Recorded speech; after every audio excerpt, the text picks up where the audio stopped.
Hey guys, what's going on? InsidiousSwede back again here for another YouTube video, and today I wanted to talk a little bit more about Master Keaton. Now, I haven't quite finished this yet, so it's not going to be a review, nor is it going to be a first impression, so I'm not even entirely sure what I'm going to call this video, but recently I've been reading this manga and I just wanted to talk about it, which is why, of course, I made this YouTube channel, so here we go. Perfect video idea. I figured I'd come on here and just give my brief thoughts on the story, why I like it, and why you might as well. So first off, let's talk about the volume, because I know Viz Media has had a lot of problems recently with volume quality, from fucking up their spines to misprinting in pages and just a number of messes that I don't know what's going on with their printing and their manufacturing, but they need to get it fixed soon, because I haven't really been buying any Viz Media, not specifically because of that, but it's definitely not helping. Anyways, that's a tangent right there. So this is a Viz Signature Edition. It's one of the higher quality versions I've seen. It has this incredible globe map here on the back and on the cover here. It's kind of hard to see with the glare, but just, you know, a really well put together volume, something that you used to come to expect from them.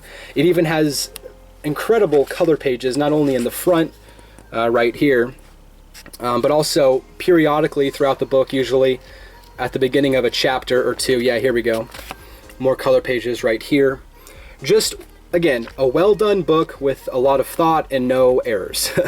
So this series is published 18 volumes long in Japan, but for some reason we got 12 in English-speaking countries, so it's not technically a 2-in-1, which makes me question how they decided to divide up the chapters between the volumes, but there are 12 volumes out for Master Keaton, which is the complete series in English. So if you want to own the entire manga today, you can, which is also another great thing about Master Keaton. You don't have to wait for new chapters or new volumes to come out. You can just sit down and read it at your own pace, which is honestly what I've come to prefer a lot more. I rarely read any chapters these days, just because it's nice to know you can start and finish a manga whenever you want, because it's already over. But anyways, getting into the actual story, it focuses on this guy right here, of course, named Keaton. His full name is Taichi Hiraga Keaton, and he's somebody who doesn't really do one thing. He's a zoologist, an archaeologist, an army veteran from the SAS, an academic professor, and what his main job is for the story, an insurance fraud investigator.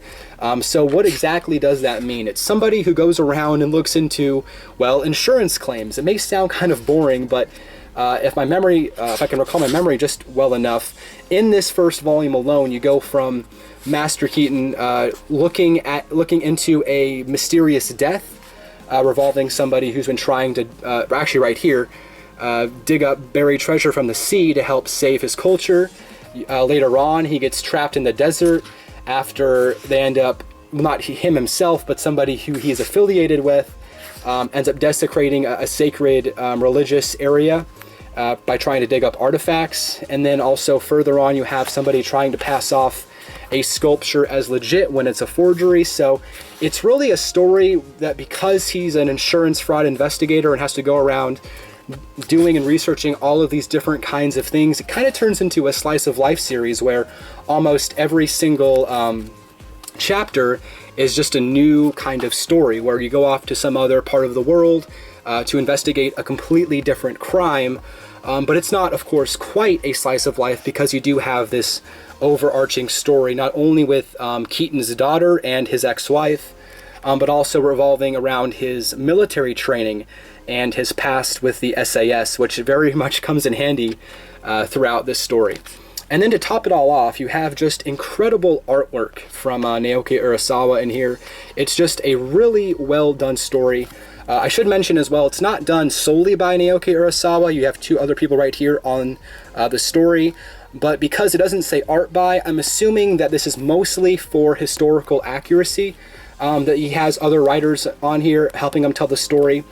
Because this is almost a historical, educational kind of manga. It's really quite interesting how much history and kind of stuff they get in here. Actually, perfect example, they even have like survival techniques. This is the part where he's out in the desert in this first volume, and he's showing you how to collect water if there is none around. It's really an interesting story that goes, again, not only all over the world, but teaches you interesting survival skills, along with many historical facts and stuff like that. It's just a story that's a lot of many different things. It really has three completely separate plots, from the family stuff to the SAS army, background, and then of course his insurance fraud investigation, on top of him also being an academic professor, where you do see from time to time, hopefully I can find an example here early on, where he's just honestly sitting in a classroom and just talking about some history that obviously usually is connected to something that he's working on.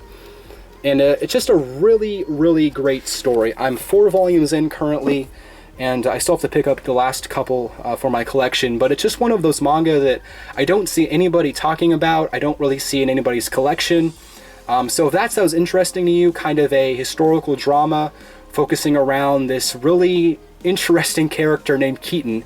And in fact, because there's so much history in here, I honestly thought Keaton was a real person until I did look up. He is fictional, unfortunately. And it's not based on any one individual. But either way, just an incredibly well done series from Naoki Urasawa plus a few others. And it's just one of those manga that I feel most people need to at least give a shot if they haven't checked it out yet.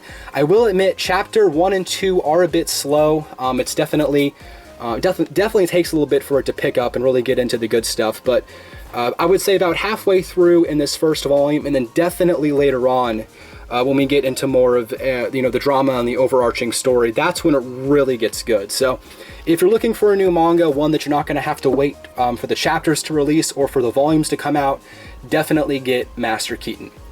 So yeah, that is my video for today, guys. As always, thank you so much for watching. If you have any other video ideas or comments regarding more content you'd like to see, I'm definitely always listening. I definitely want to move away from just kind of my standard first impressions, manga haul stuff, incorporate, some more stuff like this. And so a video like this, where it's not going to be really a review nor a first impression, is definitely stuff that you could be seeing a lot more from me. Or if I'm just at a particular point in a manga and want to talk about it and make a video, then there you go. I will have to see. But anyways, guys, thank you so much for watching. But until next time, my name is InsidiousSwede. Take care.